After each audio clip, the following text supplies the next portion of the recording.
नमस्कार साथियों, स्वागत है आप सभी का अंकित इंस्पायर इंडिया पर। मैं हूं अंकित अवस्थी। इंडिया और चाइना की जब बात होती है तो आप लोग अक्सर कुछ ऐसी सुर्खियां देखते हैं। क्या भारत का चीन को उसी की भाषा में जवाब, साउथ चाइना सी में हमने सबमरीन पहुंचा दी, भारत के खिलाफ खतरनाक मैत्रे में कामयाब हुआ चीन, फिर हमारे खिलाफ तालिबान से हाथ मिला लेता है। हम कभी न्यूज़ सुनते हैं तो हमारी सेना को कमज़ोर करने के लिए गोरखाओं को अपनी सेना में शामिल करने का प्रयास कर रहा होता है। हमारे जहाँ जहाँ ठिकाने हैं उनको ट्रैक करने के लिए अपनी जासूसी की खबरें भेज रहा होता है। हमारी किसी भी न्यूज़ में कभी ये नहीं फील होता कि इंडिया और चीन के बीच सब कुछ नॉर्मल है। हमेशा ऐसा लगता है कि इनके बीच में डॉजर हेड है, एक दूसरे के खिलाफ एकदम कट्टर होकर लगे हुए हैं।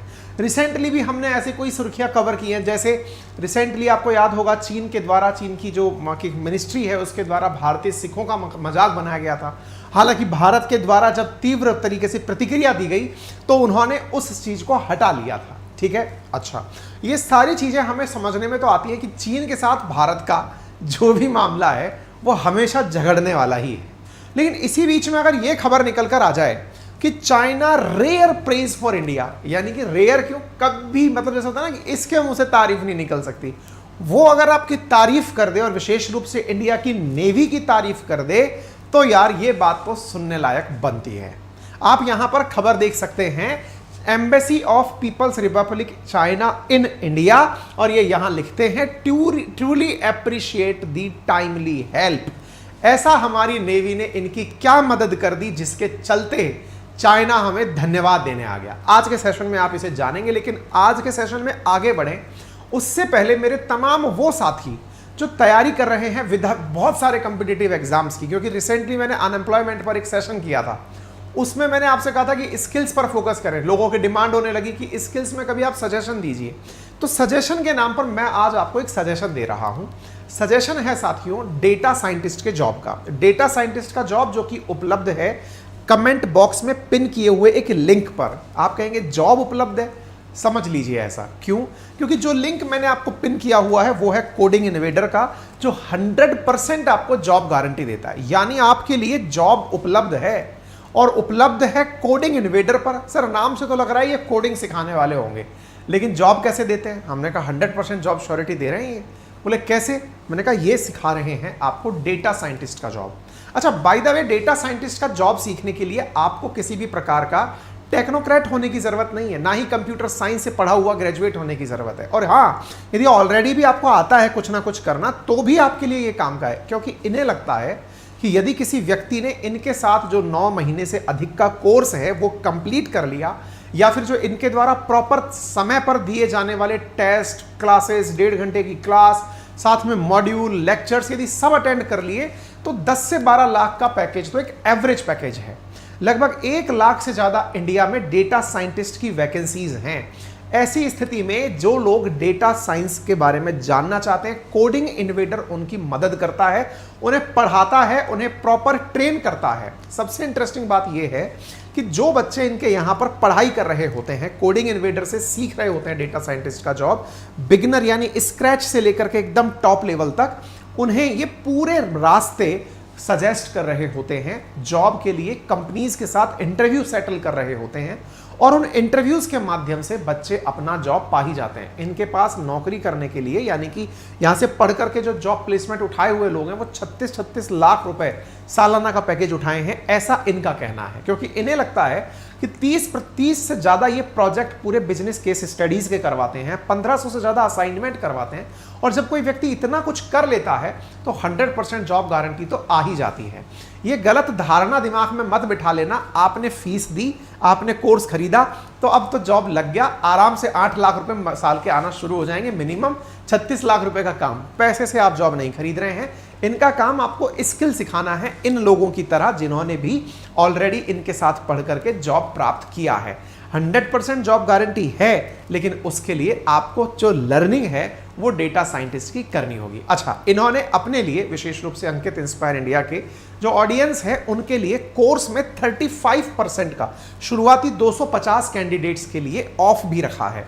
यदि आप में से कोई भी साथी ऐसा है जो चाहता है कि वो पढ़ाई के साथ साथ जॉब की तैयारी कर ले, तो AII35 नाम से कोड है, वो आप यूज करें और दिए गए कमेंट और जो डिस्क्रिप्शन में लिंक है वहां जाकर कोर्स में 35% का डिस्काउंट शुरुआती 250 स्टूडेंट को दिया जा रहा है। बढ़े आगे, चलिए जानकारी देते हैं।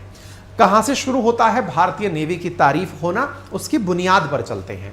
साथियों, जैसा आप यहां पर एक सुर्खी देख रहे हैं और ये सुर्खी अगर तारीखों के साथ में नोटिस की जाए तो बहुत कुछ क्लियर करती है। यहां ABC न्यूज की खबर है और ये 17 मई की खबर है। आज 19 मई को आप ये खबर सुन रहे हैं मुझसे। 17 मई की खबर क्या है कि स्टेट मीडिया जो चाइना की है उसने रिपोर्ट किया। स्टेट मीडिया बोले तो चाइना का सरकारी समाचार पत्र, उसने लोगों को बताया, क्या बताया कि इंडियन ओशन में उनकी एक बोट डूब गई है और उसमें 39 लोग सवार थे, वो भी डूब गए हैं।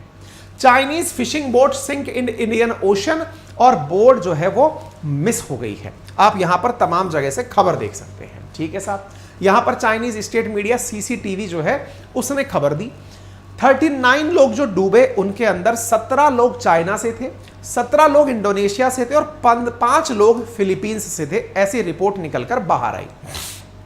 यह बात जब बाहर निकलकर आई तो इंडियन ओशन में जगह तलाशी गई, कौन सी जगह जहाज डूबा। तो साहब आपके सामने ये तो रहा पूरा इंडियन ओशन, एक तरफ अफ्रीका, ऑस्ट्रेलिया, इंडिया, बीच में इंडियन ओशन। इस इंडियन ओशन में स्पॉट किया गया, उसे कहां स्पॉट किया गया, मालदीव के दक्षिण में। यहां देखिए श्रीलंका, श्रीलंका से मालदीव, मालदीव के दक्षिण में इसे स्पॉट किया गया। ये रही वो, मतलब स्पॉट का मतलब पता चला था, आखिरी बार उसे यहां देखा गया था। कहां जा रही थी ये, आप अगर इस ट्रैक को देखें, अच्छा ध्यान से अगर आपने सुना हो तो ये फिशिंग बोट थी। फिशिंग का मतलब ये फिश पकड़ने के लिए आई हुई बोट थी। इनके रास्ते बहुत लंबे हैं, इनकी कहानी भी बताएंगे, इनका फिशिंग उद्योग क्या है वो भी बताएंगे। देखिए मैप को अगर आप ध्यान से देखें तो यदि आप इंडियन ओशन को ध्यान से देखें तो आप पाएंगे कि ये लोग साउथ अफ्रीका के इस तरफ से, यानी कि एकदम दक्षिण से केप ऑफ गुड होप के नजदीक केप टाउन से निकल करके ये इंडियन ओशन से होते हुए, ये यूं होते हुए मलक्का स्ट्रेट क्रॉस करके दक्षिण चीन सागर से होते हुए यहां होते हुए ये दक्षिण कोरिया के बुसान नामक जो जगह है वहां पर ये बोट जा रही थी। साथियों ये बोट 5 मई को यहां से चली थी। कब चली थी? 5 मई को। और इस मंगलवार को, यानी आज आप फ्राइडे के दिन खबर सुन रहे हैं तो 3 दिन पहले के अराउंड ये बात है कि ये यहां पर स्पॉट की गई थी। लगभग इस जगह पर कहीं स्पॉट की गई थी। ये जिस जगह स्पॉट की गई है वो जगह डियागो गार्सिया वही जो होने को ओरिजिनली यूके का है, लेकिन यूएस बेस, यहां पर यूएस नेवी रहती है, वहां से 287 नॉटिकल माइल दूरी पर है। इसी प्रकार से ये जो है ना मालदीव्स जो है उससे भी नजदीक ही है, और इंडिया का जो लैंड से इसकी दूरी है वो 900 नॉटिकल माइल है। लगभग इस जगह ये अचानक दिखना गायब हो गई और पानी में जल समाधि ले ली। हम इस बारे में जानेंगे क्या हुआ होगा, घटना है, लेकिन इस घटना को जानने से पहले इस घटना को इतना महत्व क्यों दिया जाए वो जान लीजिए। साथियों असल में चीन का जो फिशिंग इंडस्ट्री है ना, यानी मछली उत्पादन या मछली का एक तरह से समझ लीजिए पैदा मछली पानी में हो रही है, लेकिन ये इसको बेच के खा रहे हैं। अगर आप दुनिया के टॉप 3 कंट्री देखें कि दुनिया में जो मछली बेच के पैसा कमा रहे हैं उनमें चीन नंबर 1 पर है। और आप नंबर्स देख के चौंक जाएंगे, 81 बिलियन डॉलर का सालाना ये लोग मछली बेचकर व्यापार करते हैं। 81 बिलियन डॉलर। हालांकि तीसरे नंबर पर इंडिया आता है, लेकिन वो इनसे कितना पीछे आप अंदाजा लगा लीजिए, कहां 81 बिलियन और कहां 10 बिलियन, यानी लगभग 11 बिलियन के आसपास इंडिया का ट्रेड है मछली उत्पादन में। और तो और आप ये अंदाजा लगाएं, नंबर दूसरे पर इंडोनेशिया आता है मछली उत्पादन में। दुनिया के जो टॉप 10 2020 के अंदर मछली उत्पादक देश थे उसमें तो इंडिया 6ठे नंबर पर आता था और ये नंबर 1 पर आता था। दुनिया का सबसे ज्यादा मछली उत्पादक देश है ये। इसके पास में सबसे बड़ा समुद्र है ऐसा नहीं है, ये दुनिया में बहुत जगह इलीगल जाकर के भी मछलियां पकड़ने पहुंचता है। आप फिशरीज और एक्वाकल्चर अगर स्टैटिका पे जानकारी जुटाएंगे तो पता चलेगा कि जहां 2021 में इनका मार्केट 75 बिलियन डॉलर का था, वो लोग $120 बिलियन का व्यापार कर लेंगे 2027 तक। यानी चीन इतना तेजी से मार्केट में बढ़ रहा है। कैसे बढ़ रहा है? क्योंकि असल में ये लोग जहां तहां समुद्र देखते हैं वहां अपनी बोट भेज देते हैं। आपको कई बार मैंने न्यूज में भी बताया है, ये दक्षिण अमेरिका के जो देश पेरू हैं उनके भी जो एरियाज हैं वहां पर भी मछली पकड़ने पहुंच जाते हैं। फिलीपींस के बॉर्डर में भी मछली पकड़ने पहुंच जाते हैं। श्रीलंका के, भारत और श्रीलंका के बीच के जो क्षेत्र हैं वहां पर मछली पकड़ने पहुंच जाते हैं। दुनिया में जहां जहां इनके मछुआरों को मछली मिल रही है ये मछली पकड़ने पहुंच जाते हैं, क्योंकि इतना बड़ा व्यापार है। मछली उत्पादन इनके लिए इतनी बड़ी चीज है। तो आप अंदाजा लगा सकते हैं कितना बड़ा मार्केट है जहां चीन अकेले मतलब $125 बिलियन का व्यापार कर लेगा। मार्केट लगभग $350 बिलियन का है मछली उत्पादन का। इससे आप अंदाजा लगा लीजिए, ठीक है ना। तो आपने अक्सर जब जब चीनियों के बारे में सुना होगा तो चाइनीज इलीगल जो मछली उत्पादन है उसके बारे में भी सुना होगा। मछली का पकड़ना, इनकी खबरें अक्सर मार्केट में आती रहती हैं। अब ये तो हम नहीं कह सकते कि ये दक्षिण अफ्रीका से इलीगल फिशिंग कर कर आ रहा होगा, लेकिन खबर ये आई कि ये मछली पकड़ने गया हुआ था और वहां से मछली लेकर इंडियन ओशन से होकर के स्ट्रेट ऑफ मलक्का के बाद साउथ चाइना सी और दक्षिण कोरिया के बुसान शहर जा रहा था। जब ये खबर चीनियों को पता चली तो इन लोगों ने आसपास के देशों को इन्फॉर्म करना शुरू किया और कहा कि जो भी देश हमारी मदद करे कृपया आगे आए। ऐसी स्थिति में इनके राष्ट्रपति शी जिनपिंग और प्रधानमंत्री सब ने इंफॉर्मेशन आसपास के क्षेत्रों में देना शुरू किया। चाइना के द्वारा 17 मई को लोगों से कहा गया कि आप लोग आगे आएं और हमारी मदद करें।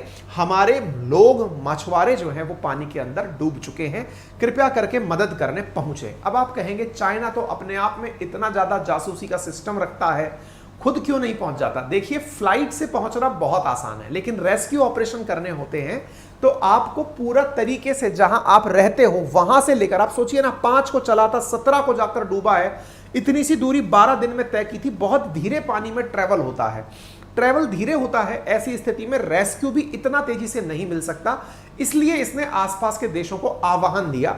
इनमें से इसने Australia, Sri Lanka, Maldives, Indonesia, Philippines और भी जितनी कंट्रीज हैं, सबसे कहा कि आप लोग, हमारे 39 मछुआरे डूब गए हैं, इनको बचाने के लिए आगे आइए। चाइना के द्वारा अपनी तरफ से भी 2 एडिशनल जहाज भेजे गए, लेकिन उसका कोई लॉजिक नहीं है ना, उनके जहाज जब तक आएंगे तब तक तो खेला हो लिया था। ऐसी स्थिति में सारे देशों के द्वारा जब अलर्ट दिया गया तो चाइना ने इंडिया से भी कहा कि यदि आप हमारी 39 जो मछुआरे खोए हैं उन्हें ढूंढवाने में मदद कर दें तो ये बहुत बड़ी मदद होगी। इस बात को भारत ने स्वीकार किया। भारत ने इनके आंसर को, इनके जो इमरजेंसी कॉल था, इसको आंसर देते हुए अपना एक खोजी एयरक्राफ्ट लॉन्च कर दिया। भारत की तरफ से भारत का जो P-8I जो हमारा मतलब जाकर के खोजने वाला P-8I एयरक्राफ्ट है इंडियन नेवी का, जो कि टोही विमान के रूप में कार्य करता है, समुद्र के ऊपर बिल्कुल गिद्ध सी नजर रखता है। मौसम खराब भी हो तो भी ये टर्बुलेंस के नीचे भी लोगों को ढूंढ सकता है। ये अमेरिका का प्रोडक्ट है और हमने इसे बहुत बड़ी डील में लिया था। ये वो प्रोडक्ट है असल में जो हमने चीन पर निगरानी रखने के लिए लिया था, लेकिन चीन के लोगों को बचाने के काम में आ गया। कहा ना मैंने, तुर्की के साथ भले ही हमारी कितनी भी दुश्मनी हो, लेकिन जैसे ही वहां पर भूकंप आया, इंडिया ह्यूमैनिटेरियन असिस्टेंस देने पहुंच गया।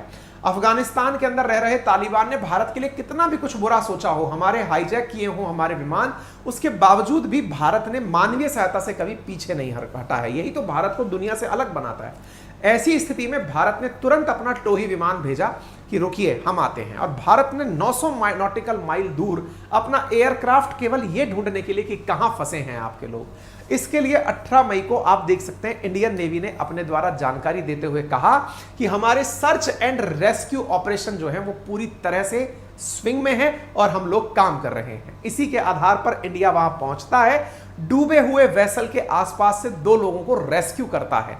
आप इधर देख सकते हैं, ये वही P-8 है जिसे हम लोगों के द्वारा डिप्लॉय किया गया था जब डोकलाम फेस ऑफ चल रहा था चीन के खिलाफ। आज ये इंडियन ओशन में जाकर के चीनियों की मदद करने पहुंचा है। इसी मदद से प्रभावित होते हुए चाइनीज एम्बेसी जो इंडिया में है, उन्होंने इंडियन नेवी के ट्वीट पर ट्वीट करते कहा, truly appreciate the timely help. जो समय रहते आपने मदद की उसकी हम प्रशंसा करते हैं। ये खबर अपने आप में बहुत बार आपस में लोगों के बीच सौहार्द बढ़ाने के काम आती है। आपको याद होगा जब भारत ने तुर्की को मदद भेजी थी तो तुर्की के लोगों ने कितना अपनत्व के साथ भारतीयों का स्वागत और सम्मान किया था। अक्सर देश के ऊपर शासन करने वाले लोग अपने हितों के लिए आपस में लड़ रहे होते हैं, लेकिन इसी बीच में यदि इस तरह की चीजें आ जाती हैं तो लोगों में एक सॉफ्ट बॉन्डिंग पैदा होती है और दुनिया में शांति स्थापित होती है। शायद वसुधैव कुटुंबकम की यही भारत की परंपरा है। इसी को G20 के अंदर हमने अपनी थीम लाइन बनाई है। उम्मीद है आप सभी साथियों को यह बात समझ में आई हो। साथियों, एक जानकारी आपसे और साझा करनी है। जानकारी यह है कि आप में से जितने भी साथी हमें सुनते हैं या वीडियोस देखते हैं, उनमें से लगभग 60% लोग अभी तक हमारे चैनल को सब्सक्राइब नहीं किए हुए हैं। ये नंबर ज़्यादा भी है, लेकिन वीडियो दर वीडियो चेंज होता रहता है। लेकिन एक औसत हमने चेक किया तो पता चलता है 60% व्यूअर हमारे ऐसे हैं जिन्होंने वीडियो तो देख लिया लेकिन चैनल सब्सक्राइब नहीं किया। आप इतना सारा समय मेरे साथ बिता चुके हैं तो एक छोटा सा बटन दबाने की रिक्वेस्ट आपसे करते हैं।